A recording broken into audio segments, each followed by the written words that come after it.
Hello everyone, मेरा नाम प्रतिभा वर्मा है। मैंने सिविल सर्विसेज एग्ज़ामिनेशन 2019 में ऑल इंडिया रैंक 3 अचीव की है। मैं ओरिजिनली सुल्तानपुर उत्तर प्रदेश से बिलोंग करती हूँ। उसके बाद मैंने 2014 में आईआईटी दिल्ली से ग्रेजुएशन कंप्लीट किया था। मैंने इंजीनियरिंग फ़िज़िक्स से बीटेक किया था।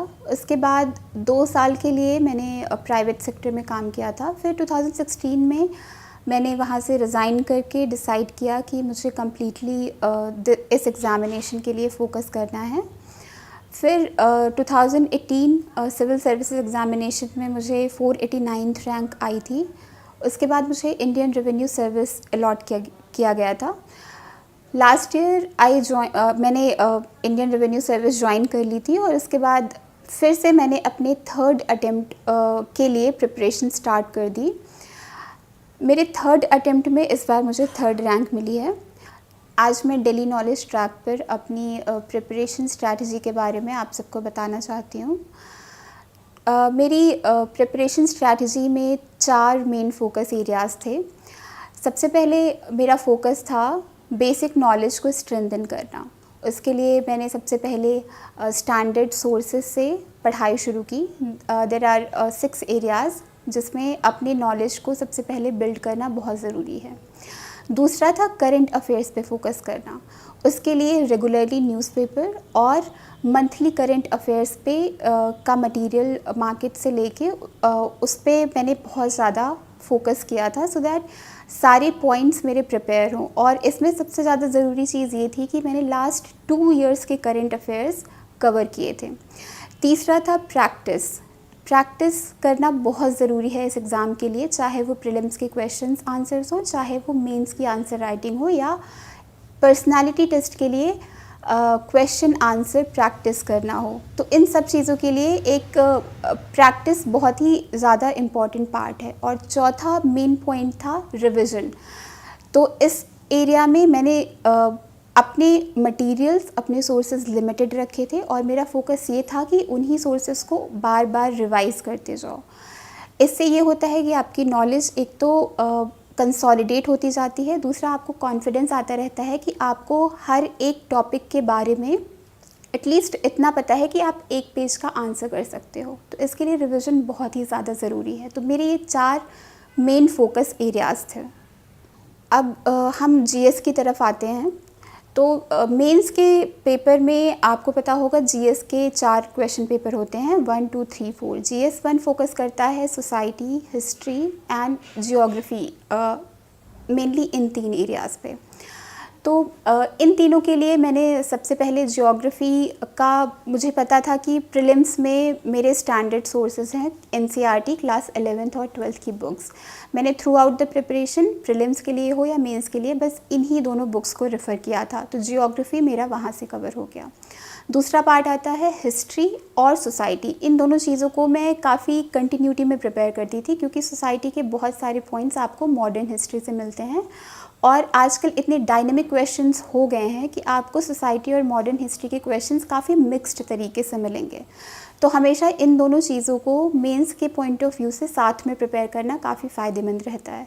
तो मैंने सोसाइटी के लिए हर एक टॉपिक वाइज इंडियन सोसाइटी पे बहुत ही कंसाइज नोट्स बनाए थे, 1 page notes for every topic. So इस तरीके से आप सोसाइटी को अप्रोच कर सकते हैं। दूसरा तरीका ये है कि सोसाइटी के लिए आप लास्ट 5 to 10 ईयर्स के क्वेश्चंस उठाकर देखिए कि किस तरीके के वो क्वेश्चंस पूछ रहे हैं। आजकल ऐसा बहुत होता है कि वो करंट अफेयर से रिलेटेड इश्यूज़ को सोसाइटी में पूछते हैं। फॉर एग्ज़ाम्पल माइग्रेशन का इशू हो गया या फिर पॉपुलेशन डायनेमिक्स का इशू हो गया, डेमोग्राफिक डिविडेंड का इशू हो गया। ये सारे इश्यूज़ हमेशा न्यूज़पेपर में कवर होते रहते हैं। तो जीएस 1 के लिए ये बहुत ही ज़्यादा ज़रूरी है कि आप ये देखते रहें कि करंट अफेयर्स में कौन सा इशू अभी सबसे ज़्यादा इम्पॉर्टेंट है। दूसरा एस्पेक्ट है, दूसरा पेपर आता है जीएस 2 का, जो कि है पॉलिटी, गवर्नेंस और इंटरनेशनल रिलेशंस के लिए। तो इसके लिए सबसे पहले पॉलिटी का पोर्शन आता है। उसके लिए मैंने लक्ष्मीकांत को मेंस के टाइम पे भी काफ़ी अच्छे से पढ़ा था। मेंस के जस्ट 5 to 10 डेज़ बिफोर मैंने इस तरीके से नोट्स बनाए थे कि पॉलिटी का पोर्शन मेरे 4-5 पेजेस में बेसिक लक्ष्मीकांत से कवर हो गया। तो इसमें बहुत ज़रूरी है कि आपको आर्टिकल्स पता हों, आपको एग्जैक्ट लैंग्वेज कुछ एरियाज़ में पता होनी चाहिए। फॉर एग्ज़ाम्पल प्रिएम्बल की लैंग्वेज आपको पता होनी चाहिए। तो इन पे आपके पास बेसिक कंसाइज नोट्स एग्ज़ामिनेशन के पहले डेफिनेटली होने चाहिए। और आपको ये ध्यान रखना है कि जब आप प्रीलिम्स के लिए लक्ष्मीकांत को पढ़ रहे हैं तो आप इतने अच्छे तरीके से कवर करें कि वो मेंस के टाइम भी आपको काम आए। दूसरा पोर्शन आता है गवर्नेंस का, जिसमें बेसिकली एनजीओज़ के बारे में है और सेल्फ हेल्प ग्रुप्स के बारे में है, ट्रांसपेरेंसी, आरटीआई, इन सारे एस्पेक्ट के बारे में बातें की जाती हैं। आप देखेंगे कि ये सारे एस्पेक्ट काफ़ी ज़्यादा ओवरलैप करते हैं एथिक्स के कुछ पोर्शन से, जो कि पब्लिक एडमिनिस्ट्रेशन से डील करता है। तो आपको इस तरीके से स्ट्रेटजाइज करना है कि आप एथिक्स का वो पोर्शन और GS2 का गवर्नेंस का पार्ट एक साथ कवर करें। इससे आपको काफ़ी ज़्यादा ब्रेड्थ और डेप्थ में नॉलेज हो जाएगी, जो आप दोनों पेपर में यूज़ कर सकते हैं। इसके लिए भी आपको हर मेंस के टॉपिक पर एक 2-2 पेजेस के नोट्स बनाने हैं, इंपॉर्टेंट आर्टिकल्स लिखने हैं, इंपॉर्टेंट लॉज लिखने हैं और उन्हीं को याद करते रहना है। जैसे जैसे आप रिवाइज़ करते जाएंगे, आप आंसर्स को उतना अच्छी तरीके से प्रोड्यूस कर पाएंगे। तीसरा आता है इंटरनेशनल रिलेशंस। इसमें 2 बहुत ही इंपॉर्टेंट पार्ट है, एक बायलैटरल रिलेशंस और एक मल्टीलैटरल रिलेशंस। तो इन ऑलमोस्ट सारी इंपॉर्टेंट कंट्रीज़ के साथ इंडिया के क्या रिलेशन है विद रिस्पेक्ट टू ट्रेड, क्या अग्रीमेंट्स हैं, क्या कन्वर्जेंस एरियाज़ है, इन सब पर एक पेज के नोट्स मैंने प्रिपेयर कर लिए थे। और ये सारे नोट्स जो मैंने इंटरनेशनल रिलेशंस के प्रिपेयर किए थे, ये मुझे इंटरव्यू के टाइम पर भी काम आए, क्योंकि आपको पता होगा कि इंटरव्यू में इंटरनेशनल रिलेशंस एक बहुत ही बड़ा टॉपिक, अट्रैक्टिव टॉपिक होता है डिस्कशन का। और कभी कभी मेंस में भी और इंटरव्यू में भी वो सीधे क्वेश्चंस कर लेते हैं कि tell me about India Saudi Arabia relations, for example tell me about India Israel relations. ये तो questions I think past year के क्वेश्चन पेपर में भी है। तो इन सारे रिलेशंस पे आपके पास एक पेज का नोट एटलीस्ट होना ही चाहिए, जो कि आपको दोनों स्टेजेस में काम आएगा। और ये बहुत ही एफिशिएंट तरीका है प्रिपेयर करने का, कि आपने जो मेंस के टाइम पढ़ा है वही आप दोबारा से रिवाइज़ करके आप इंटरव्यू की तैयारी कर ले रहे हो। तो इस तरीके से GS2 कवर कर लिया था।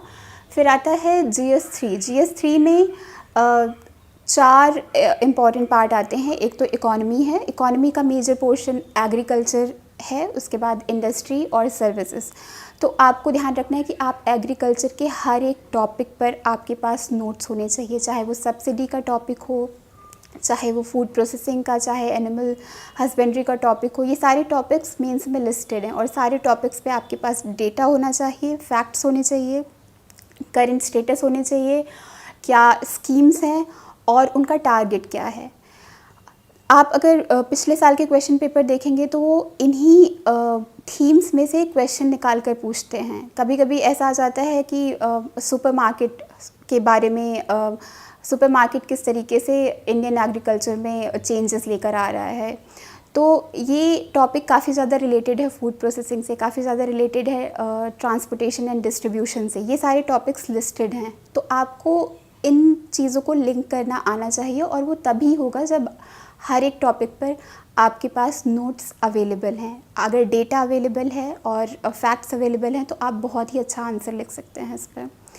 सेकंड आता है एनवायरनमेंट का पार्ट। एनवायरनमेंट प्रीलिम्स के लिए हर कोई बहुत अच्छे से कवर करता है, सबको सारे लॉज, सारे स्कीम्स, सब कुछ ही याद करनी होती हैं और यही सारी चीज़ें आपको मेंस आंसर राइटिंग में भी काम आती हैं।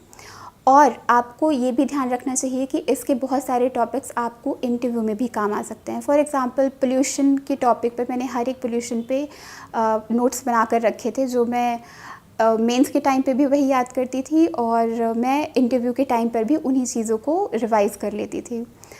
फिर साइंस एंड टेक का टॉपिक आता है। Science and technology completely current affairs से मैंने प्रिपेयर किया था और मैं आपको भी ये एडवाइस करूँगी कि science and technology generally current developments पे क्वेश्चन करते हैं और क्या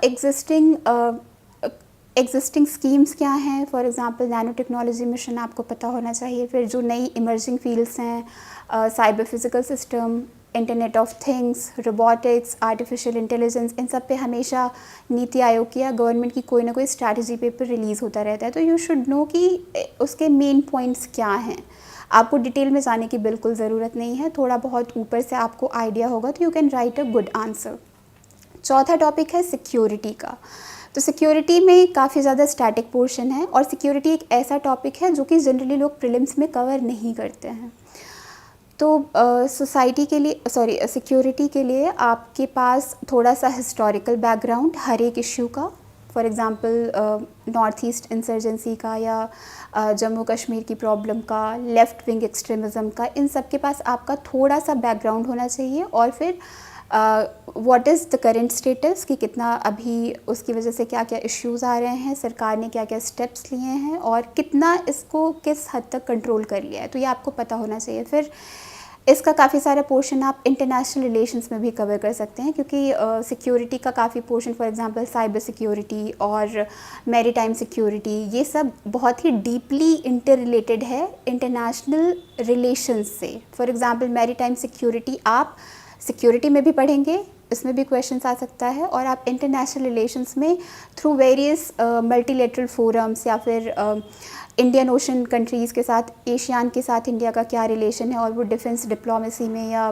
नेट सिक्योरिटी प्रोवाइडर के रोल में क्या कर रहे हैं। तो ये दोनों टॉपिक काफ़ी इंटर रिलेटेड हैं और आप काफ़ी हद तक देखेंगे कि एक दूसरे के क्वेश्चंस आपको लगेगा कि ये तो इंटरनेशनल रिलेशन में पढ़ा था, सिक्योरिटी में आ गया। तो you have to keep in mind कि कहाँ कहाँ पे कन्वर्जेंस हो रहा है टॉपिक में। फिर GS 4 का पार्ट आता है जो कि एथिक्स है। एथिक्स में आपको सबसे पहले तो जितने भी कीवर्ड्स क्वेश्चन पेपर में हैं सबकी आपके पास वन लाइन डेफिनेशन तो डेफिनेटली होनी चाहिए, चाहे वो सिंपल वर्ड्स क्यों ना हो। ऑनेस्टी, इंटीग्रिटी, इनकी भी डेफिनेशन आपके पास होनी चाहिए। कभी कभी क्वेश्चन आ जाएंगे आपके पास कुछ ना हो तो आप डेफिनेशन से शुरू कर सकते हैं। डेफिनेशन के बाद सेकंड आपके पास एग्जाम्पल्स होने चाहिए, रियल लाइफ के एग्जाम्पल्स, ग्रेट पर्सनालिटीज़ के एग्जाम्पल्स। आपको हर कीवर्ड के साथ आपको 2-3 एग्जाम्पल नोट डाउन करने ही हैं। जब आप ये एक बिल्डअप कर लेंगे तो आपके लिए आंसर्स को अप्रोच करना काफ़ी इजी होगा। और सबसे ज़रूरी पार्ट एथिक्स का होता है केस स्टडीज़। तो केस स्टडीज़ आपको over and over again you have to practice them. Personally for last 2 mains I had gone through at least 60 to 70 case studies from different materials। Bar bar practice करने पे एक तो आपको पता चल जाते हैं कि क्या क्या स्टेप्स आपको लेने हैं, कैसे आप आंसर्स को कैटेगराइज करेंगे, डिफरेंट टाइप के सिचुएशंस में किस तरीके से आपको आंसर लिखना है। काफ़ी हद तक आपको पता होगा कि क्या सोल्यूशन देना है, बस प्रॉब्लम ये होती है किस तरीके से आप उसको प्रेजेंट करेंगे, क्या आर्ग्यूमेंट्स आप प्रेजेंट करेंगे, और ये तभी आता है जब आप बार बार प्रैक्टिस करेंगे।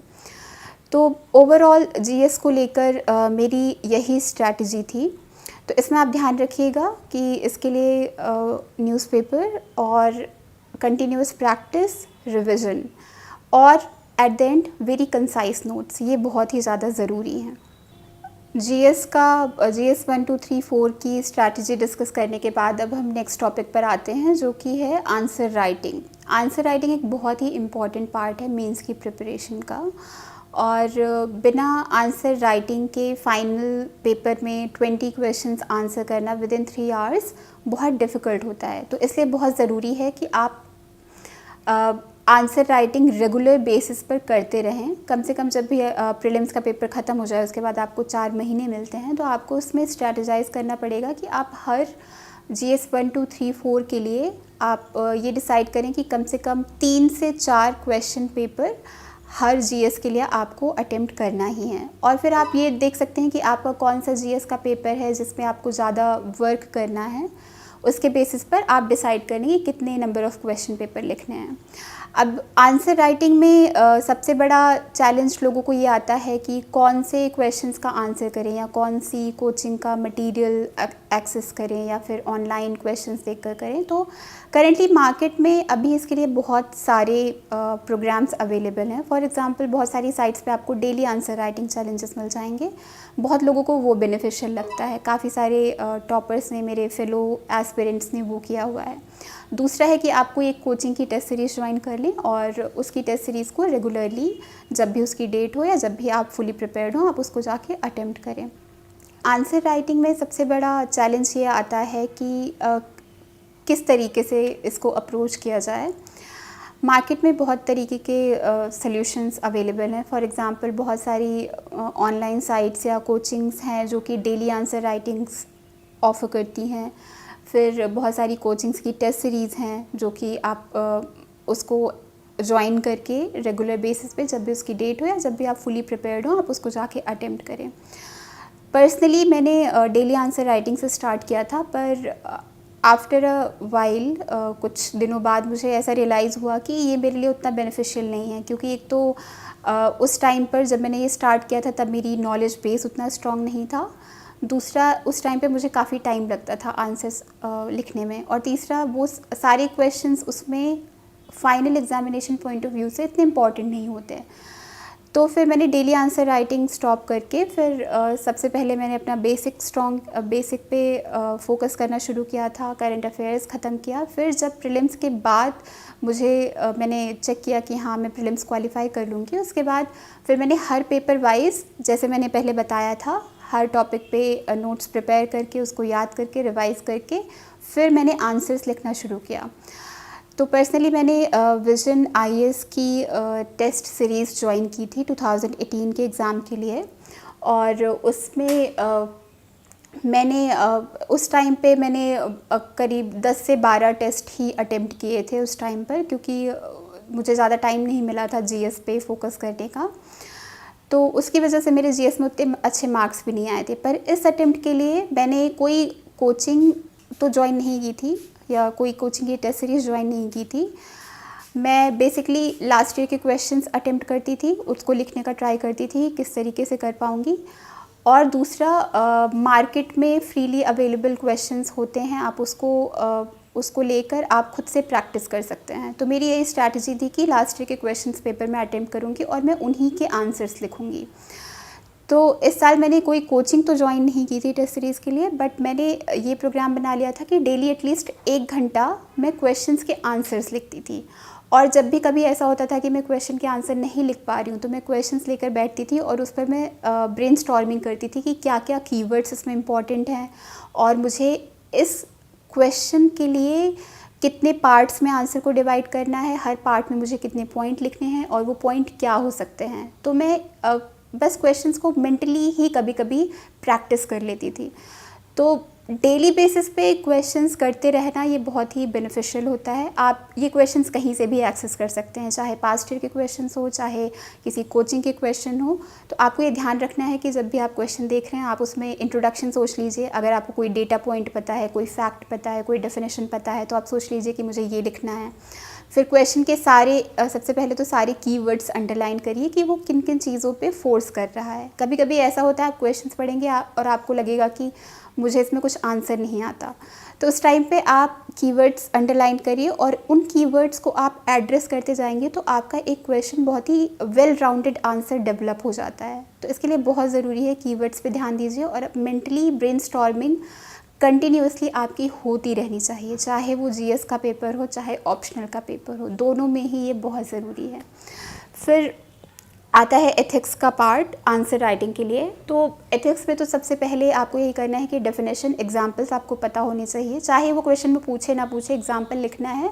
You should write good examples, क्योंकि कभी कभी बस डेफिनेशन से चीज़ें क्लियर नहीं हो पाती, तो आप एक अच्छे एग्जाम्पल देकर और उसको एक्सप्लेन कर सकते हैं कि कैसे ऑनेस्टी किसी के एक्शंस में रिफ्लेक्ट हो रही है, कैसे इंटीग्रिटी किसी के एक्शन में रिफ्लेक्ट हो रही है। तो ये चीज़ें काफ़ी इंपॉर्टेंट होती हैं। और दूसरा, केस स्टडी का प्रिपरेशन, आंसर राइटिंग का प्रिपरेशन करते रहिए। सेम चीज़ वहाँ भी जाती है, पहले स्टार्ट करिए कि आप बैठ के 3-4 पेजेस के आंसर लिखें। जैसे जैसे आपको कॉन्फिडेंस आता जाए कि आप अच्छा आंसर लिख सकते हैं, आप थोड़ा सा टाइम सेव करने के लिए शिफ्ट कर सकते हैं ब्रेनस्टॉर्मिंग पे, कि आप केस स्टडीज़ लेकर बैठ जाइए और सोचिए कि आपको इस पर क्या क्या लिखना है। तीसरा पार्ट आपको एथिक्स के आंसर राइटिंग में ये करना चाहिए कि आप जो भी आंसर्स लिख रहे हैं वो अपने फ्रेंड्स के साथ डिस्कस करें, देखिए कि उनके क्या इनपुट्स आते हैं। एथिक्स पे स्पेशली ये बहुत इंपॉर्टेंट होता है क्योंकि बहुत सारी ऐसी वैल्यूज़ होती हैं जो आप मिस कर सकते हैं, जो हो सकता है कि आपने नहीं सोचा और वो बहुत ही ज़रूरी है आंसर के लिए। कोई ऐसा एस्पेक्ट हो जो आपने मिस कर दिया, तो अगर आप फ्रेंड्स से डिस्कस करते रहते हैं तो इसके बहुत फ़ायदे होते हैं, आपको एक्स्ट्रा इनपुट्स मिलते हैं। दूसरा, सारे वो आंसर्स कंसोलिडेट होते जाते हैं। पर्सनली मुझे इससे बहुत बेनिफिट मिला था कि मेरे फ्रेंड्स हमेशा डिस्कस करते रहते थे, मैं भी डिस्कस करती रहती थी और एंड में मैं यही आंसर्स लिख कर आती थी। लास्ट पॉइंट इसमें यह है कि एथिक्स के लिए आप बहुत ज़्यादा मटेरियल्स को मत रेफ़र करिए। इन द एंड एथिक्स में मैंने इस तरीके से प्रिपरेशन की थी कि मेरे पास 4 पेज के नोट्स थे जिस पर डेफिनेशंस थे और एग्जाम्पल्स थे। तो जस्ट बिफोर एग्ज़ाम जो 2 घंटे होते हैं, मैंने बस वही डेफिनेशन और एग्जाम्पल देखे थे एथिक्स के पेपर के पहले। और अभी मार्क्स तो नहीं आए हैं तो मुझे नहीं पता कि ये कितना बेनिफिशियल रहा था, बट पर्सनली मुझे उस पेपर में जाने के पहले बहुत ही कामिंग और कॉन्फिडेंट फीलिंग आ रही थी कि मुझे अच्छे से आता है एथिक्स के बारे में और मैं काफ़ी अच्छे से अटेम्प्ट कर लूँगी, जो कि ऑब्वियसली कॉन्फिडेंस बहुत ही ज़्यादा ज़रूरी होता है। तो ये आपको करना चाहिए, ये काफ़ी बेनिफिशियल होगा आपके लिए। नेक्स्ट इम्पॉर्टेंट पॉइंट आता है कि आप कौन सी बुक्स या ऑनलाइन रिसोर्सेज रेफ़र कर सकते हैं इस एग्ज़ाम के लिए। तो सबसे पहले तो स्टैंडर्ड बुक्स की बातें करते हैं, जो कि ज़रूरी है आपकी प्रीलिम्स की प्रिपरेशन के लिए और आपका बेसिक नॉलेज डेवलप करने के लिए। तो प्रीलिम्स के लिए सबसे पहले पॉलिटी के लिए आपको लक्ष्मीकांत रेफ़र करनी है। आपको लक्ष्मीकांत की हर एक पेज थ्रू एंड थ्रू करना है, एटलीस्ट 3 से 4 बार रिवाइज़ करना है प्रीलिम्स के पहले। और मेंस के पहले भी आपको एक बार लक्ष्मीकांत देखना है। और पर्सनली मैं इंटरव्यू के पहले भी लक्ष्मीकांत देख कर गई थी, क्योंकि कई बार इंटरव्यू में ऐसे भी क्वेश्चन कर लेते हैं कि बिल पास करने का क्या प्रोसेस होता है, या फिर किस तरीके के मोशंस होते हैं, किस तरीके से पार्लियामेंट एग्जीक्यूटिव पे फाइनेंशियली उनको अकाउंटेबल होल्ड कर सकती है।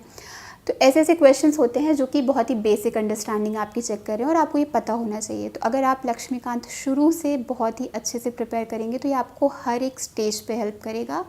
और याद रखिए, मेंस के पहले भी डेफिनेटली आपको एक बार लक्ष्मीकांत ज़रूर पढ़नी है, क्योंकि ये आपको पॉलिटी के क्वेश्चन में बहुत अच्छे आंसर्स लिखने में हेल्प करेगा। सेकेंड आता है इकोनॉमी। इकोनॉमी के लिए पर्सनली मैंने श्री राम की एक इकोनॉमी की बुकलेट है, मैंने वो रेफ़र की थी।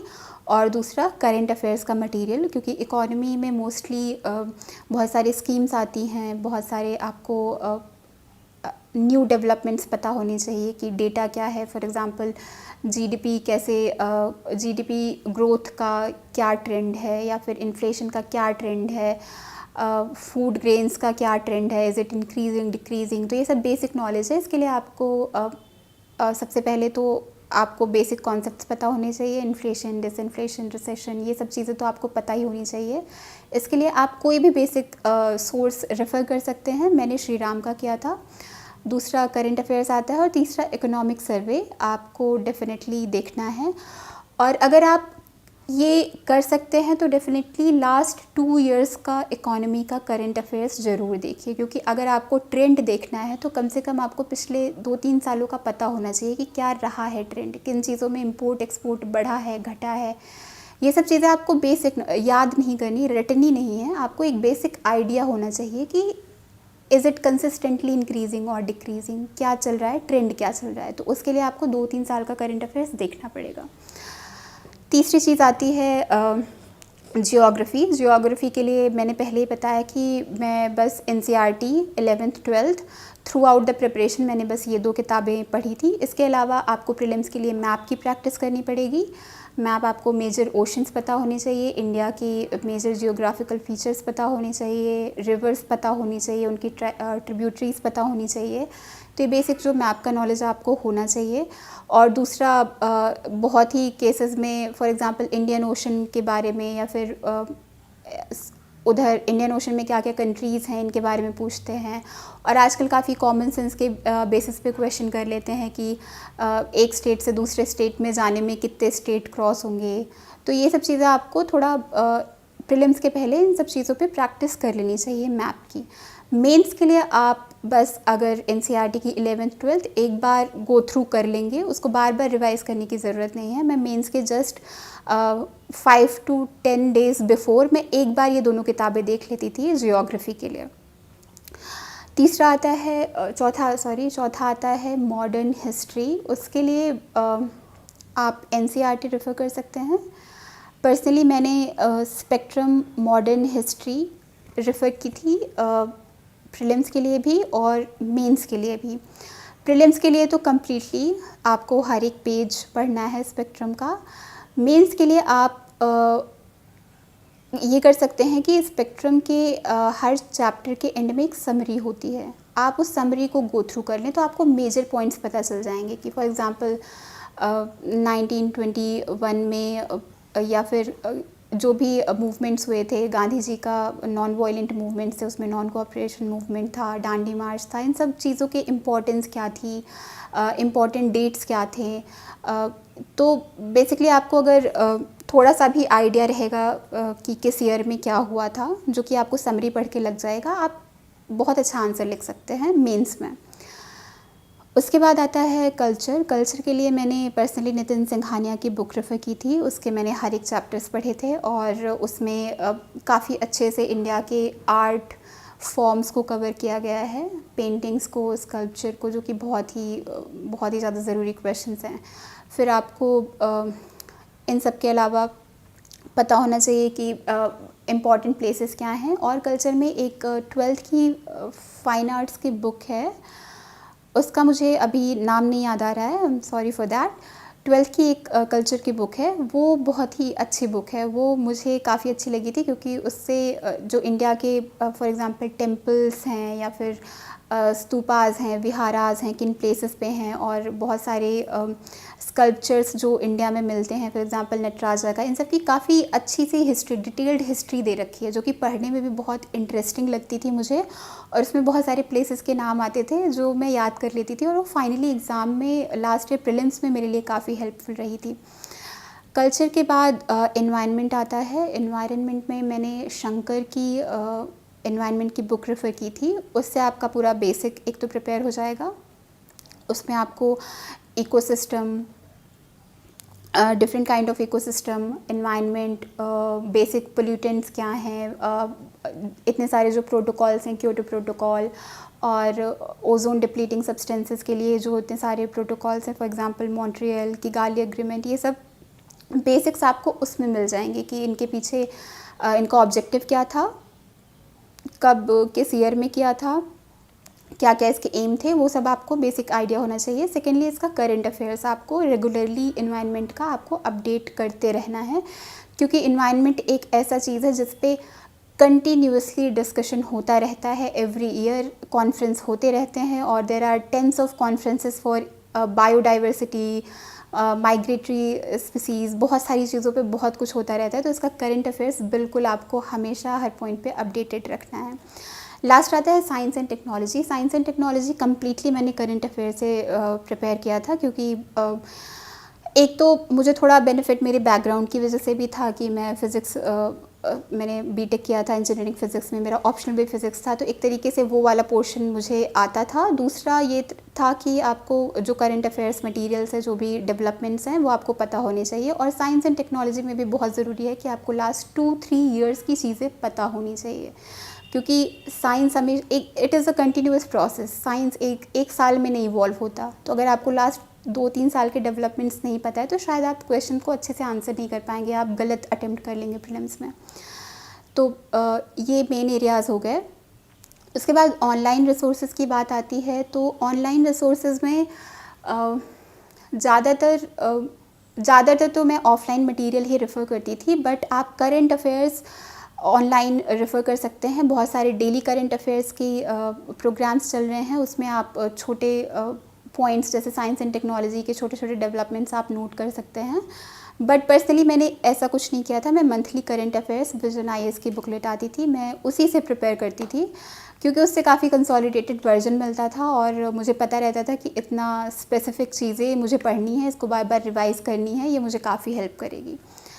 तो बुक्स और ऑनलाइन रिसोर्सेज में मेरे पर्सनली यही सोर्सेज थे। इसके अलावा आपका सबसे इम्पॉर्टेंट रिसोर्स होना चाहिए न्यूज़पेपर। न्यूज़पेपर आपको डेली पढ़ना है। ये मैंने किया था। पिछले 3 सालों से ऐसा कभी नहीं गया कि मैंने न्यूज़पेपर ना पढ़ा हो। और इंटरव्यू के लिए इनफैक्ट आपको 1 महीना पहले आपको कम से कम 2 या 3 न्यूज़पेपर आप रेफ़र कर सकते हैं। इससे आपकी डेप्थ में नॉलेज बढ़ जाती है। और न्यूज़पेपर में कभी-कभी अब ऐसे भी सेक्शंस आते हैं जो कि डिस्कस कर रहे होते हैं कि अलग-अलग स्टेट्स में किस तरीके के इमर्जिंग आर्ट फॉर्म्स हैं, या फिर किस तरीके से अलग-अलग स्टेट्स जो है अपने आर्ट फॉर्म्स को रिवाइव करने की कोशिश कर रहे हैं। बहुत सारे जीआई टैग्स जो न्यूज़ में आता है, ये आपको न्यूज़पेपर में भी मिल जाता है। तो वो एक तो पर्सनली मुझे इंटरेस्टिंग लगता था, तो मैं हमेशा पढ़ती रहती थी। और वो मुझे प्रीलिम्स में मुझे अच्छे से पता है कि मेरे कम से कम 2 क्वेश्चंस मैंने बिकॉज़ ऑफ दैट सही कर लिए थे। तो अगर आपको ऐसी चीज़ें इंटरेस्टिंग लगती हैं तो वो भी पढ़ते रहिए, उसमें कोई नुकसान नहीं है। तो इस तरीके से अगर आप अपना मटेरियल सोर्सेज लिमिटेड रखेंगे और बार बार रिवाइज करेंगे एट एवरी स्टेज, तो वो आपको मुझे लगता है कि आपके एक तो नॉलेज बेस आपका कंसोलिडेट होता रहेगा, दूसरा आप अपने आप को बेटर तरीके से प्रेजेंट कर पाएंगे। जब आप सेम फ्रेजेस, सेम वर्ड्स बार बार रिवाइज करते रहते हैं तो वो आपके आंसर्स में, आपके इंटरव्यू में भी रिफ्लेक्ट होता है कि आपको इस चीज़ के बारे में पता है। और ये कॉन्फिडेंस और इस तरीके का प्रेजेंटेशन बहुत ज़रूरी है अच्छे मार्क्स लाने के लिए। तो बुक्स और रिसोर्सेज के बारे में मैं बस इतना कहना चाहूँगी। नेक्स्ट अब हम डिस्कस करते हैं कि आपको अपना टाइम टेबल कैसे मैनेज करना है, आपको अपना शेड्यूल कैसे बनाना है। तो मैंने खुद अपना डेली शेड्यूल मेरा रहता था कि मुझे 9 से 10 घंटे की पढ़ाई डेली करनी है। और हर स्टेज पे, फॉर एग्ज़ाम्पल जब प्रीलिम्स का एग्ज़ामिनेशन होता था तो मैं 2 महीना मेरा होता था कि बस प्रीलिम्स के लिए रखना है, क्योंकि मुझे खुद से बहुत सारे टेस्ट प्रैक्टिस करने होते थे। उसके बाद ही मुझे कॉन्फिडेंस आता था कि I am prepared for prelims. तो प्रीलिम्स के टाइम टेबल की बात करते हैं तो प्रीलिम्स में मैं हमेशा किसी एक कोचिंग का आप टेस्ट सीरीज़ उठा सकते हैं। जनरली अभी क्या होता है कि 35 से 40 टेस्ट होते हैं एक कोचिंग के टेस्ट सीरीज़ में। तो वो 35-36 टेस्ट सॉल्व करने के लिए मैं जब 2 महीने पहले स्टार्ट करती थी तो मेरा ये प्रोग्राम होता था कि मुझे हर दिन एक टेस्ट सॉल्व करना है, कि थोड़ा टाइम टेकिंग होता है क्योंकि आपको 1.5 से 2 घंटे लगेगा क्वेश्चन सॉल्व करने में, उसके आंसर चेक करने में, एंड देन आपको आंसर रीड भी करने हैं जो कि back of the test series दिया होता है। ये काफ़ी टाइम टेकिंग प्रोसेस होता था, ये 3 से 4 घंटे लग जाते थे मुझे ये करने में, पर ये मैं डेली करती रहती थी। कभी कभी जब थोड़ा फ्रस्ट्रेशन होता था तब मैं सारे क्वेश्चन ना अटेम्प्ट करके बस 50 क्वेश्चन अटेम्प्ट करती थी एक दिन, देन अगले दिन 50 कर लो। तो इस तरीके से मेरा प्रीलिम्स की प्रिपरेशन होती थी। तो उस टाइम पे आपके 3 से 4 घंटे टेस्ट सॉल्व करने में जा सकते हैं अगर आप डेली क्वेश्चन प्रैक्टिस कर रहे हैं। अगर आप थोड़ा और पहले से कर रहे हैं, 3-4 महीने पहले से कर रहे हैं, तो आपके लिए थोड़ा और ईजी हो जाएगा टेस्ट सॉल्व करना। तो वो आप अपनी प्रिपरेशन लेवल के हिसाब से देख लीजिए। सिंस मैं 2 साल से पहले 2016 से प्रिपेयर कर रही थी तो मेरा थोड़ा नॉलेज और रिवीजन पहले से हो रखा था। तो 2018 के एग्ज़ाम के लिए मुझे पता था कि मैं टेस्ट अप्रोच कर सकती हूँ डायरेक्टली। तो डेली टेस्ट सॉल्व करती थी और फिर डेली 3 से 4 घंटे मेरा रिवीजन का शेड्यूल होता था। तो मेरा वीकली शेड्यूल में प्रिपेयर करती थी कि इस वीक में मुझे इतनी चीज़ें ख़त्म करनी है। जैसे साइंस एंड जैसे एनवायरनमेंट के मुझे अगर मान लीजिए मुझे 10 चैप्टर ख़त्म करने हैं इस वीक में, तो मैं डेली बना लेती थी प्रोग्राम कि मुझे कितना टाइम लगेगा। अब साथ में मैं एनवायरनमेंट पढ़ रही हूँ, साथ में डेली एक टेस्ट सॉल्व कर रही हूँ। और प्रीलिम्स के थोड़ा पहले मैं न्यूज़पेपर को थोड़ा कम टाइम देती थी। जनरली मुझे 1-2 घंटा लगता था न्यूज़पेपर ख़त्म करने में, पर मैं प्रीलिम्स के टाइम पे कभी कभी आधा घंटा 1 घंटे में न्यूज़पेपर फिनिश कर देती थी। उसके बाद ये आपका 10 आवर का शेड्यूल प्रीलिम्स के पहले बन जाएगा। और फिर इसमें आपके 8 से 9 घंटे लग गए और लास्ट के 1 घंटा आप या तो राज्यसभा टीवी का कोई वीडियो देख सकते हैं, डिबेट देख सकते हैं, या फिर आपने जो पहले पढ़ रखा है उसको रिवाइज़ कर लीजिए। तो ये थोड़ी सी फ्लेक्सिबिलिटी मैं 1-2 घंटे की दिन में रखती थी वो करने के लिए जो मुझे अच्छा लगता था। सिर्फ पूरे दिन सिर्फ पढ़ाई करके थोड़ा माइंड भी थक जाता है, तो उस हिसाब से आपको प्रिपेयर करना पड़ेगा कि थोड़ी फ्लेक्सिबिलिटी आप अपने पढ़ाई में रखिए। फिर मेंस की बात आती है, तो मेंस में आपको प्रीलिम से मेंस के बीच में 4 महीने का टाइम मिलता है। उसमें आपको प्रायोरिटाइज़ करना है। सबसे पहले मैं दिन में न्यूज़पेपर पढ़ती थी। मुझे 2 घंटा लगता था ब्रेकफास्ट न्यूज़पेपर दोनों साथ में फ़िनिश करने में। फिर उसमें जो भी आपको अंडरलाइन करना है, नोट्स बनाने हैं, वो आप तभी देख लीजिए न्यूज़पेपर में क्या आपके लिए इम्पॉर्टेंट है, उसको तभी नोट डाउन कर लीजिए। फिर न्यूज़पेपर करने के बाद मैंने पहले बताया मेरा वीकली शेड्यूल होता है, तो वीकली मैं हर वीक के पहले ये देख लेती थी कि मुझे फ़िज़िक्स का कितने यूनिट ख़त्म करने हैं। फॉर एग्ज़ाम्पल फ़िज़िक्स में 1 यूनिट मुझे 1 हफ़्ते में करना है, तो उसमें पर डे मुझे क्या क्या पढ़ना है। और फिर उसके साथ ही मैं ये अपना प्लान करती थी कि जीएस के किस पेपर के मुझे कितने टॉपिक्स उस वीक में साथ में ख़त्म करने हैं।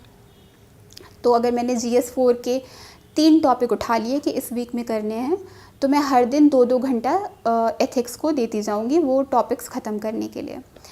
तो आपका 2 घंटा न्यूज़पेपर में 3 से 4 या 5 घंटे आपका ऑप्शनल पढ़ने में चला जाएगा। 2 से 3 घंटे आप अपने जीएस के लिए डेली निकाल लीजिए। और फिर at the end of the day या कभी भी उस टाइम पे मैं बस आरएस टीवी, राज्यसभा टीवी के डिबेट्स देखती थी, या फिर कोई नॉर्मल न्यूज़ प्रोग्राम हुआ, या फिर कोई भी आपको जो भी न्यूज़ चैनल का कुछ भी पसंद हो आप उसको देख लीजिए। वो भी हेल्पफुल रहता है आपकी नॉलेज बिल्ड करने में, आपका ओपिनियन बिल्ड करने में। वो थोड़ा सा एक रिलैक्सिंग पार्ट भी होता है डे का, और वो पार्ट भी होता है कि जब आप पढ़ाई भी कर रहे हैं, तो इस तरीके से आप मैनेज कर सकते हैं। फिर एंड का 1 घंटा आप आंसर राइटिंग के लिए, या फिर मेंटली जो मैंने ब्रेनस्टॉर्मिंग की बात कही थी उसके लिए आप 1 घंटा रख लीजिए। तो इस तरीके से 9 से 10 घंटे आपकी डेली पढ़ाई हो जाएगी। और साथ में जब भी आप शेड्यूल बनाएं, हमेशा एक फ्लेक्सिबिलिटी रखिए थोड़ी सी। कभी कभी आपके ऐसे दिन आएंगे कि आप नहीं पढ़ना चाहते, तो उसके लिए भी आपके पास टाइम होना चाहिए। आप 4 महीने लगातार कोई भी नहीं पढ़ सकता है, उसके लिए आपके पास टाइम होना चाहिए। तो अगर आपको फ्लेक्सिबिलिटी लानी है, तो आपको ये ध्यान रखना पड़ेगा कि बहुत ज़्यादा एम्बिशियस नहीं होना है अपने प्रोग्राम में, कि आप बहुत सारा मटेरियल पढ़ने जा रहे हो, बहुत सारी चीज़ें करने जा रहे हो। जब वो कंप्लीट नहीं होगा एंड तक, तो एक तो आप थोड़ा डीमोटिवेट हो सकते हैं। दूसरा, अगर आप बहुत ज़्यादा चीज़ों पर फोकस करेंगे तो आपको रिविज़न का टाइम नहीं मिलेगा। तो सबसे ज़्यादा ज़रूरी है कि इन 4 महीनों में अपना मटेरियल्स लिमिटेड रखने हैं, और आपको इनफ टाइम आंसर राइटिंग और टेस्ट राइटिंग के लिए भी देना है। डेली आंसर राइटिंग के अलावा ये भी ज़रूरी है कि आप ऑप्शनल और जीएस के लिए टेस्ट अटेम्प्ट करें, और उसको चेक भी करा के ले आना है आपको। तो वीक में एक दिन, फॉर एग्ज़ाम्पल संडे या सैटरडे में एक दिन रखती थी जिस दिन मेरी कोई नई पढ़ाई नहीं होती थी, बस मैं टेस्ट लिख रही होती थी। तो फॉर एग्ज़ाम्पल सैटरडे को फ़िज़िक्स का 1 यूनिट का टेस्ट आ गया 3 घंटे का, वो आपको लिखना है, फिर उसको चेक कराना है। उसमें टेस्ट लिखने के बाद डेफिनेटली हर कोई थक जाता है, तो उस दिन और कोई पढ़ाई नहीं हो पाती है।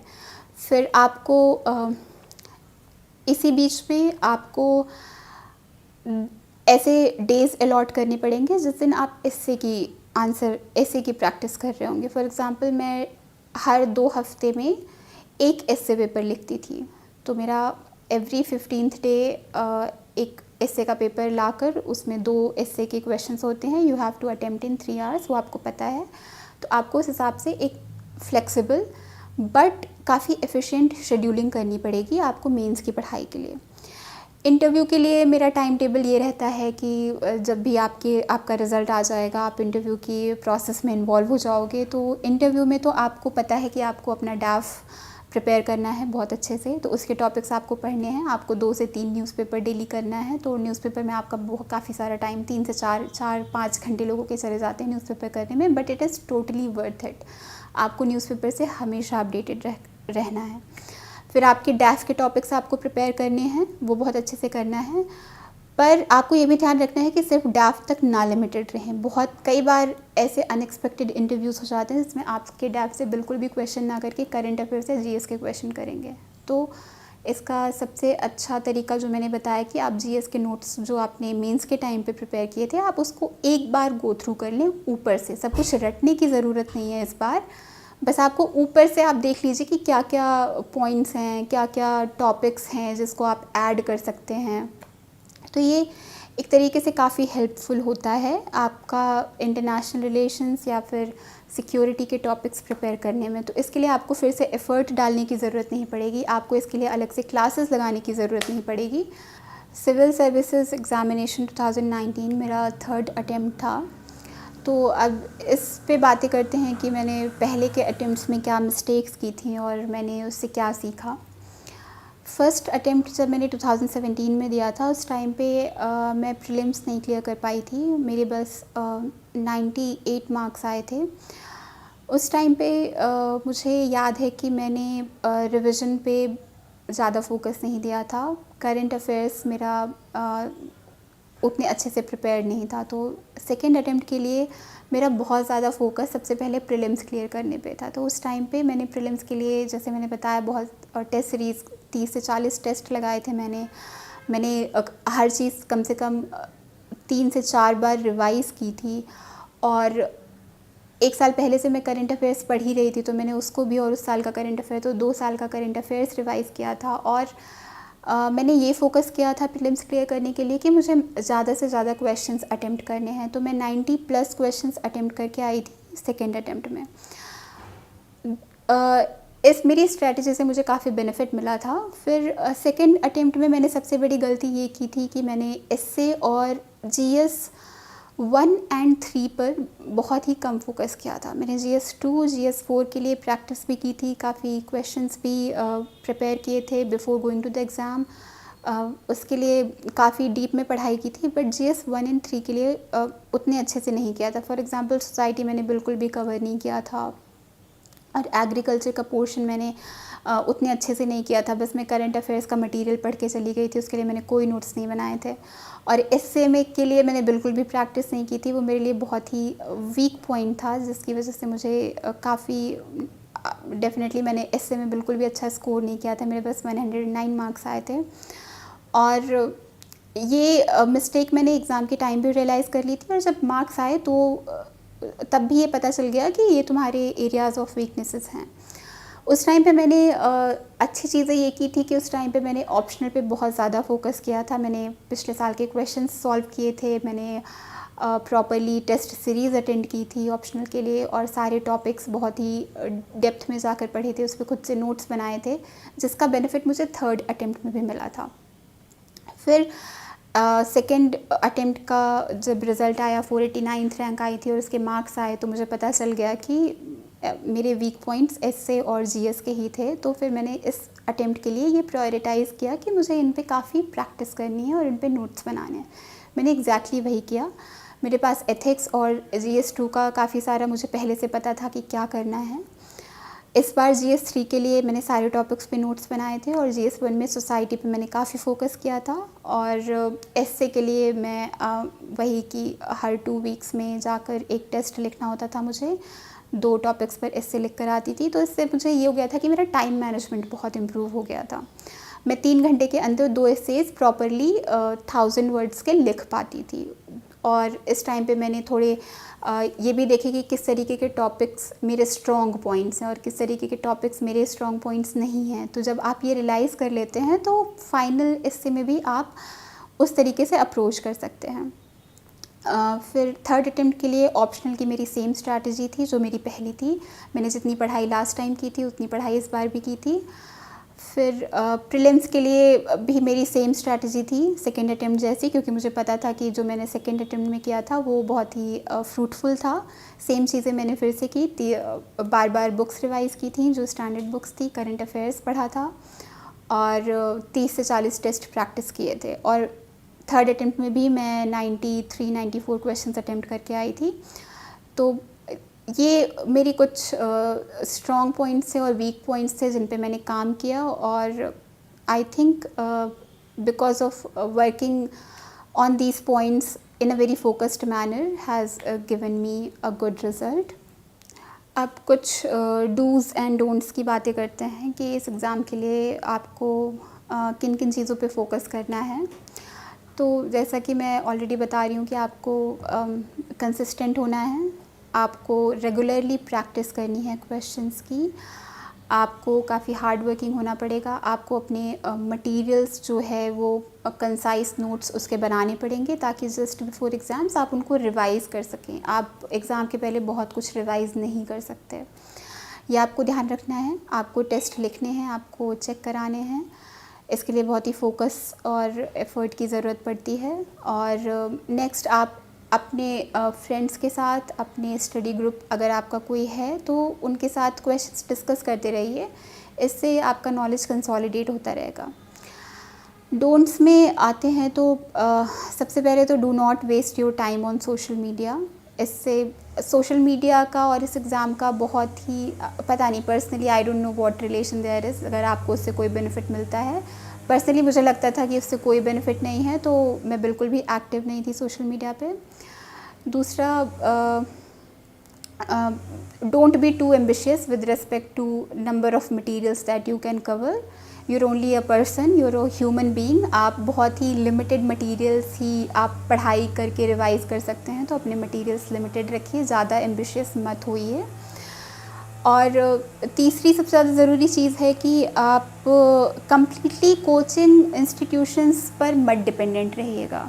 जो उन्होंने क्लास में पढ़ाया वो बहुत ही एक लिमिटेड पार्ट होता है इस एग्ज़ामिनेशन का। आपको भी पता है कि ये बहुत ही डायनेमिक एग्ज़ामिनेशन है, क्वेश्चंस किस तरीके से वो फ्रेम करते हैं उसको आपको समझना आना चाहिए, उसकी क्रिटिकल अंडरस्टैंडिंग बहुत ज़रूरी है। और वो कोचिंग में आपको कोई नहीं पढ़ाता है, वो आपको प्रैक्टिस के थ्रू ही आता है। वो आपको अपने आंसर राइटिंग और इवैल्यूएशन के बाद समझ आता है कि आपने कहाँ मिस्टेक की है और वो कहाँ इम्प्रूव करना है। तो आपकी क्रिटिकल एनालिसिस और अंडरस्टैंडिंग डेवलप करने के लिए आप कोचिंग्स पे डिपेंडेंट नहीं रह सकते। तो इस चीज़ को ध्यान रखिएगा कि बस आपने जो कोचिंग में पढ़ा है वो इनफ नहीं है, आपको कंटिन्यूसली मेहनत करनी पड़ेगी। मेरे इंटरव्यू यानी कि पर्सनालिटी टेस्ट में 5 मेंबर्स थे पैनल में। उन्होंने मुझसे बहुत सारे रेंज ऑफ टॉपिक पे क्वेश्चंस किए थे। सबसे इंटरेस्टिंग क्वेश्चंस जो थे वो एक तो चाइना और पाकिस्तान का इशू, जो कि अभी करेंटली न्यूज़ में भी है, उस पर क्वेश्चन किया गया था कि चाइना का मोटिव क्या है, पाकिस्तान चाइना के साथ क्यों कोलैबोरेट कर रहा है, और चाइना किस किस तरीके से पाकिस्तान को एक तो यूज़ कर रहा है, और क्यों इंडिया पाकिस्तान से पीओके वापस नहीं ले सकता, या फिर अभी क्यों नहीं ले रहा है, व्हाट आर द प्रॉब्लम्स, हम वॉर क्यों नहीं डिक्लेयर कर सकते उनके अगेंस्ट। तो इस तरीके के काफ़ी क्वेश्चंस थे चाइना पाकिस्तान पे। एक तो ये न्यूज़ में भी था और इस पर मैंने काफ़ी प्रिपरेशन भी की थी, तो ये क्वेश्चन को अप्रोच करना ईजी था मेरे लिए। और इस पर काफ़ी डिस्कशन हुआ था, it was not just question answer, तो डिस्कशन काफ़ी बैलेंस्ड डिस्कशन हुआ था। दूसरा बहुत ही इंटरेस्टिंग क्वेश्चन था, दिल्ली पोल्यूशन के बारे में क्वेश्चन किया गया था, और कैसे इसको रिड्यूस कर सकते हैं, क्या स्टेप्स ले सकती है सरकार, और वेमेन एम्पावरमेंट के लिए क्या करना चाहिए, इसके लिए गवर्नमेंट क्या स्टेप्स ले रही है, और पर्सनली लोगों को कैसे सेंसिटाइज करना है इस इश्यू की टूवर्ड्स। थर्ड मुझे सबसे इंटरेस्टिंग पार्ट लगा था इंटरव्यू डिस्कशन का था, वो फ़िज़िक्स के क्वेश्चन थे। एक मेंबर ने कम्प्लीटली मुझसे फ़िज़िक्स के क्वेश्चन किए थे, देवर अबाउट 14-15 क्वेश्चंस ऑन फ़िज़िक्स। उसमें से भी मोस्टली क्वांटम फ़िज़िक्स पे क्वेश्चन थे, और current affairs for example gravitational waves पे। तो ये सब मेरे काफ़ी फेवरेट टॉपिक्स रहे हैं, इस पे मैं प्रिपेयर करके भी गई थी। तो इवन फॉर इंटरव्यू मैंने फ़िज़िक्स की पढ़ाई कर ली थी एक बार कि मुझे बेसिक डेफिनेशंस, बेसिक कॉन्सेप्ट्स तो याद ही होने चाहिए। और मैं इस बात को लेकर काफ़ी खुश हूँ कि वो जो मैंने पढ़ाई की थी वो काम आई, और मेरा फ़िज़िक्स का डिस्कशन इतना अच्छा था, मैंने सारे क्वेश्चन आंसर कर लिए थे कि मैं काफ़ी कॉन्फिडेंट फ़ील कर रही थी। तो मेरा इंटरव्यू का एक्सपीरियंस काफ़ी स्मूथ और काफ़ी अच्छा रहा था, मैं कहूँगी। फिर बात आती है कि मॉक इंटरव्यूज़ का क्या रोल होता है आपकी पर्सनालिटी टेस्ट की प्रिपरेशन के लिए। तो मुझे लगता है मॉक इंटरव्यू काफ़ी ज़रूरी होते हैं, क्योंकि देखिए आपका नॉलेज का टेस्ट प्रीलिम्स में हो गया, आपकी अंडरस्टैंडिंग क्रिटिकल एनालिसिस का टेस्ट मीन्स में ले रहे हैं। पर्सनालिटी टेस्ट में आपका यही जो 2 एरियाज़ हैं, आपकी नॉलेज और क्रिटिकल एनालिसिस, आप इसको प्रेजेंट कैसे करते हैं, इसका टेस्ट है। तो प्रेजेंटेशन स्किल्स आपकी बहुत ज़्यादा इम्पॉर्टेंट है इसमें वो चेक करते हैं आपकी ऑथेंटिसिटी, आप कितना पैशनेट हैं किन इश्यूज़ को लेके। आप डैफ में काफ़ी कुछ अपने लिखेंगे कि आप इंटरेस्टेड हैं किसी कॉज में इंटरेस्टेड हैं, किसी एक्टिविटी में इंटरेस्टेड हैं, तो आपका पैशन, आपकी ऑथेंटिसिटी एक तरीके से आपकी प्रेजेंटेशन स्किल्स में झलकती है। तो उस पर काम करने के लिए ज़रूरी है कि आप कंटिन्यूसली प्रैक्टिस करें। तो इसका तरीका है, एक तो आप मिरर के सामने जाकर क्वेश्चंस का आंसर करें, पर इसमें आपको फीडबैक नहीं मिलता है। दूसरा तरीका है कि आप अपने फ्रेंड्स के साथ प्रैक्टिस करें, ये काफ़ी बेनिफिशियल होता है। ये भी एक तरीके से आप मॉक का पार्ट समझ सकते हैं, क्योंकि आपका फ्रेंड आपसे क्वेश्चन कर रहा है, आप आंसर कर रहे हैं, वो आपको फीडबैक देगा। ये काफ़ी अच्छी एक्सरसाइज होती है। इसको डेली अगर आप आधे से 1 घंटा करेंगे तो बहुत हेल्प मिलती है। फिर तीसरा पार्ट आता है मॉक इंटरव्यू का, जिसमें कोचिंग इंस्टीट्यूशंस जनरली एक पैनल अरेंज करती हैं, जहाँ पर 3 से 4 मेंबर या 5 मेंबर होते हैं जो कि अपनी फील्ड में काफ़ी नॉलेजेबल होते हैं, करंट अफेयर्स की उन्हें काफ़ी नॉलेज होती है, वो आपसे क्वेश्चंस करते हैं। तो ये भी काफ़ी इम्पॉर्टेंट एक्सपीरियंस होता है, बिकॉज़ वहाँ पर आपको सबसे पहले एक्सपीरियंस होता है कि आप 4-5 एक्सपीरियंस्ड नॉलेजेबल पीपल से कैसे आप डिस्कशन कर सकते हैं, कैसे उनके क्वेश्चन को सेटिस्फैक्टरीली आंसर कर सकते हैं। तो पर्सनली दोनों साल CSE 2018 और 2019 के लिए मैंने मॉक इंटरव्यूज़ लिए थे और मुझे काफ़ी ज़्यादा बेनिफिट मिला था, काफ़ी अच्छे फीडबैक मिले थे। एक तरीके से पॉजिटिव एनवायरनमेंट क्रिएट करने की कोशिश की थी उन्होंने, जो कि फ़ाइनल इंटरव्यू प्रोसेस में भी ऐसा ही होता है। मुझे पर्सनली फ़ील हुआ था कि काफ़ी फ्रूटफुल डिस्कशन हो रहा है टॉपिक्स के बारे में। It is a friendly conversation. यहाँ पे नोबडी इज़ अगेंस्ट यू, कोई आपको एडवर्सली जज नहीं कर रहा। दे आर जस्ट लुकिंग कि आपकी पर्सनालिटी कैसी है। वहाँ पे कोई आपको जजमेंट पास करने के लिए नहीं है। तो ये आपको एक्सपीरियंस होना चाहिए, तभी आपका डर, आपकी एंग्जाइटी, आपकी नर्वसनेस कम होती है। और पैनल्स के सामने अपेयर करने का बहुत ही बेनिफिट होता है। Before the final interview I was confident कि ठीक है, I have a decent personality and I have a decent presentation skills. Even if I don't know about a few things, it will not matter, because for most of the questions that are for critical analysis, I will be able to handle them satisfactorily. तो ये experience मुझे mock interviews के बाद ही आया था। इस preparation के process में आपको डेली 9 से 10 घंटे की पढ़ाई करनी है। तो इसमें काफ़ी ज़रूरी हो जाता है कि आप खुद को हर दिन किस तरीके से फ्रेश रखेंगे, किस तरीके से अपने आप को एनर्जेटिक रखेंगे। तो ऑब्वियसली आपके दिन का एक सफिशेंट पोर्शन इस चीज़ पर भी जाना चाहिए कि आपको खुद को रिजुवेनेट कैसे करना है। तो इसमें सबका अपना अलग अलग तरीका होता है। पर्सनली मुझे कॉफ़ी से हेल्प मिलती थी। मुझे कॉमेडी वीडियोस देखने, स्टैंड अप वीडियोस देखने बहुत पसंद थे, और फ्रेंड्स टीवी सीरीज़ देखना मुझे काफ़ी पसंद था। तो ये 2-3 चीज़ें जब भी मैं थोड़ा डाउन फील करती थी या जब भी मुझे कुछ पढ़ने का मन नहीं होता था, तो फिर मैं कोई फ्रेंड्स का कोई एपिसोड लगाकर बैठ जाती थी, या फिर मैं कोई स्टैंड अप वीडियो देख लेती थी। और जब ये सब भी हेल्प नहीं करते थे तो मैं अपने फ्रेंड्स को कॉल करके उनसे बातें करती थी। कभी कभी उनके साथ बाहर डिनर पे चले जाते थे। तो ये सब प्रोसेस थोड़ा सा सोशली फ्रेंड्स के साथ टच में रहना, जो कि प्रिपरेशन नहीं कर रहे, ये भी काफ़ी फ्रेश एक्सपीरियंस हो जाता है। अगर आप ऐसे लोगों से मिलते हैं जो आपसे बस यूपीएससी की बातें कर रहे हैं पूरा टाइम, तो थोड़ा टेंशन बिल्डअप होता रहता है। But when you get to release this tension by meeting people who are not involved in this experience, आपको नई नई कहानियाँ सुनने को मिलेंगी, अलग अलग एक्सपीरियंसेस सुनने को मिलते हैं, जो कि काफ़ी अच्छा लगता है। तो इस तरीके से आप अपना डिस्कवर करिए कि आपको क्या रिलैक्सिंग फील कराता है, और वो आपका प्रोसेस आप उसको फॉलो करिए। आप दिन में आधे से 1 घंटा उसको दे दीजिए, इससे कोई भी हार्म नहीं होगा।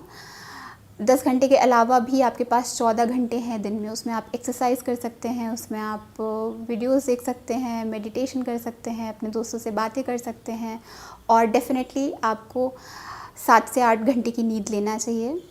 कम सोकर बहुत सारे स्टूडेंट्स हैं जो 5 से 6 घंटे ही सोते हैं। कुछ लोगों की पर्सनल अपनी फिज़िकल डिमांड अलग हो सकती है, बट जनरली 7 से 8 घंटे की प्रॉपर स्लीप लेना बहुत ही ज़रूरी है।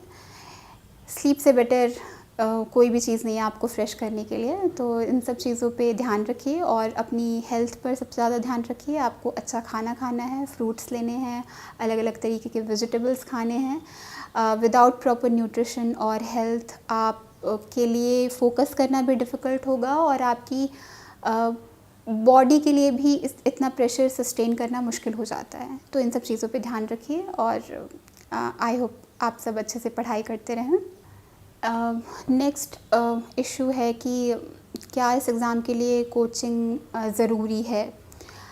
मैं ऑप्शनल सब्जेक्ट के लिए कमेंट नहीं कर सकती क्योंकि सारे ऑप्शनल की डिमांड अलग होती है और सारे कैंडिडेट्स का अपना नॉलेज बेस डिफरेंट होता है। तो कई सारे ऑप्शनल में कोचिंग की ज़रूरत होती है, कई सारे स्टूडेंट को कोचिंग की ज़रूरत होती है ऑप्शनल के लिए। तो आपकी अपनी पर्सनल डिमांड पे डिपेंड करता है। बट जनरल स्टडीज़ के लिए मैं ये कहना चाहूँगी कि इसके लिए कोचिंग कम्प्लीटली नेसेसरी नहीं है। जनरल स्टडीज़ अपने आप से कवर किया जा सकता है। इसके लिए एक तो बहुत सारे मटेरियल्स मार्केट में अवेलेबल हैं, क्वेश्चन पेपर्स अवेलेबल हैं, लास्ट ईयर क्वेश्चन आप सॉल्व करके आप रियलाइज़ करेंगे कि इसको कवर करने के लिए आपको कोचिंग की ज़रूरत नहीं है। और फिर जैसे कि मैंने बताया प्रीलिम्स और मेंस प्रैक्टिस करके ही आता है, बहुत सारा प्रैक्टिस करके और स्टैंडर्ड बुक्स कवर करके आता है। तो स्टैंडर्ड बुक्स आप खुद से भी कवर कर सकते हैं, उसको रिवाइज़ करना आपको खुद से करना है। उसमें कोचिंग्स जनरली हेल्प नहीं करती हैं। कोचिंग आपको बेसिक चीज़ें बता देंगी तो वो बेसिक चीज़ें आपको बुक से भी मिल जाती है। कोचिंग्स इस हिसाब से मैं कहूँगी एकदम नेसेसरी नहीं है। और बाकी उन स्टूडेंट्स के लिए जिनके लिए कोचिंग एक्सेस करना बहुत मुश्किल है, उनके लिए मैं कहना चाहूँगी कि बहुत सारे यूट्यूब वीडियोस अवेलेबल हैं, इकोनॉमी पे वीडियोस अवेलेबल हैं, जियोग्राफी पे अवेलेबल हैं। तो वो ऐसे फ्रीली अवेलेबल मटेरियल की हेल्प ले सकते हैं। उसके अलावा ऑनलाइन बहुत सारा रीडिंग मटेरियल अवेलेबल है। आपको करंट अफेयर्स की बुकलेट्स मिल जाएंगी, मंथली करंट अफेयर्स की, डेली करंट अफेयर्स की। उसके अलावा न्यूज़पेपर तो आपको पढ़ना ही है। तो ये स्टैंडर्ड सोर्सेज आपको फ्री में मिल जाएंगे। तो इसके लिए आप बस यही करिए कि आप अपने नोट्स प्रिपेयर करते रहें इन सब चीज़ों पर और रेगुलरली रिवीजन के साथ और प्रैक्टिस के साथ जनरल स्टडीज़ को कवर किया जा सकता है। सिविल सर्विसेज की प्रिपरेशन के टाइम पे मुझे याद है कि मैंने 2017 में अपने most of the accounts, in fact सारे ही सोशल मीडिया अकाउंट्स डीएक्टिवेट कर दिए थे। बस मैं व्हाट्सएप का यूज़ करती थी क्योंकि एक तरीके से ये फ्रेंड्स के साथ मैसेजिंग और फैमिली के साथ चीज़ें शेयर करने के लिए बहुत ज़रूरी था। उसके अलावा 2017 के बाद मैं 2-3 साल तक किसी भी सोशल मीडिया अकाउंट पर एक्टिव नहीं थी और ये मेरे लिए काफ़ी हेल्पफुल था to create a mental balance that is required for consistent study. क्योंकि आपको इस टाइम पे डिस्ट्रैक्शन की कोई ज़रूरत नहीं है। ऑलरेडी आपके पास इतना सारा मटेरियल है पढ़ने को जिस पे आपका फोकस रिक्वायर्ड है। तो दिन का आधा 1 घंटा आप सोशल मीडिया पर क्यों वेस्ट करना चाहेंगे। उससे बेटर है कि आप किसी ऐसी चीज़ में, किसी ऐसी एक्टिविटी में इंगेज करें जो कि आपको एनर्जाइज़ करती हो, रिजुविनेट करती हो। तो इस तरीके से मुझे लगता है सोशल मीडिया की कोई ज़रूरत नहीं है इस एग्ज़ामिनेशन के लिए। आप पूरी तरीके से अपने आप को अपनी स्टडी शेड्यूल की तरफ फोकस्ड रखें। बाकी मैं आगे आने वाले एस्पिरेंट्स को जो इस साल एग्ज़ाम देंगे, आगे आने वाले सालों में एग्ज़ाम देंगे, उनको मैं यही कहना चाहूँगी कि आप एक तो अपना टारगेट क्लियर रखें। आपको पता है कि अगर आपको ये एग्ज़ाम निकालना है, आपका टारगेट क्लियर है, तो फिर उस हिसाब से एक कंसिस्टेंट हार्ड वर्क कर पाएंगे। जब भी आपका गोल आपकी आंखों के सामने रहेगा कि आपको आईएएस बनना है, तो आपको पता रहेगा कि आपको इतने मार्क्स लेकर आने हैं, आपको इन चीज़ों पर इम्प्रूव करना है। तो आपको ये ध्यान में रखना बहुत ज़रूरी है। Keep your target in mind. Second है कीप थिंग्स सिंपल। मैंने पहले भी कहा है, do not be over ambitious. बहुत ज़्यादा चीज़ें आप नहीं पढ़ सकते। आप अपने मटेरियल्स लिमिटेड रखें, उन्हीं चीज़ों को रिवाइज़ करें, प्रैक्टिस करें। सिंप्लिसिटी बहुत ज़रूरी है इस एग्ज़ाम में। तीसरा है, आपको काफ़ी पेशेंट होना पड़ेगा। आपको ये हो सकता है कि आपको फर्स्ट, सेकंड, थर्ड अटेम्प्ट में सक्सेस ना मिले, फोर्थ अटेम्प्ट में सक्सेस ना मिले, पर ये बहुत ज़रूरी है कि आप हर स्टेज पर बहुत ही पेशेंटली अपना काम करते रहें, अपना पूरा एफ़र्ट डालते रहें। और मैं यही कहूँगी कि आपको इस प्रोसेस को एन्जॉय करना सीखना पड़ेगा। पर्सनली मेरे लिए जब भी मैं नई चीज़ें पढ़ती थी तो मुझे काफ़ी अच्छा लगता था कि मेरी नॉलेज एक्सपैंड हो गई है। जब पहली बार मैंने पॉलिटी की बुक पढ़ी तो मुझे रियलाइज़ हुआ कि मुझे कितना कुछ नहीं पता था और अब मुझे इतना सब कुछ पता था। तो धीरे धीरे इस प्रोसेस को मैं एंजॉय करने लगी थी। न्यूज़पेपर पढ़ना एक डेली हैबिट बन गया था, जिसको मैं अभी भी even after clearing the exams मैं न्यूज़पेपर ज़रूर पढ़ती हूँ। वो इतना एन्जॉयबल प्रोसेस बन गया था कि मुझे मज़ा आने लगा था। तो आई वुड से कि enjoy the process and results will follow. अगर आप सिविल सर्विसेज में नहीं भी सेलेक्ट होते तो आपका नॉलेज बेस इतना एक्सपैंड हो जाता है कि आप काफ़ी सारी फील्ड्स में जाके बहुत अच्छा परफॉर्म कर सकते हैं। उसके अलावा मैं कैंडिडेट्स को यही कहना चाहूँगी, regular practice, patience, consistency and hard work is required. आप मोटिवेशन के लिए अपने फ्रेंड्स, फैमिली से बातें करते रहें, उनसे टच में रहें और सोशल मीडिया से डिस्टेंस मेंटेन करके रखें। कुछ 1-2 साल अगर आपने एक्सेस नहीं भी किया तो कुछ फ़र्क नहीं पड़ता उससे। आप उसके बाद सोशल मीडिया पे एक्टिव हो जाएं। और साथ ही साथ ये ध्यान रखें कि अब एग्ज़ाम आने वाला है, प्रीलिम्स 2020। अब से आज 5 तारीख है, अब से बस 2 महीने बाकी हैं। तो जैसा मैंने कहा कि आपके लिए 2 महीने काफ़ी हैं अगर आप अपना शेड्यूल अभी से बना लें। वीकली, मंथली शेड्यूल जो भी आपको सूट करता है, रेगुलर प्रैक्टिस करते रहें, रिवाइज़ करते रहें। एंड मैं यही कहना चाहूँगी कि all the best to all the candidates. My best wishes are with all of you. I hope you all succeed in whatever you have decided. So best of luck everyone.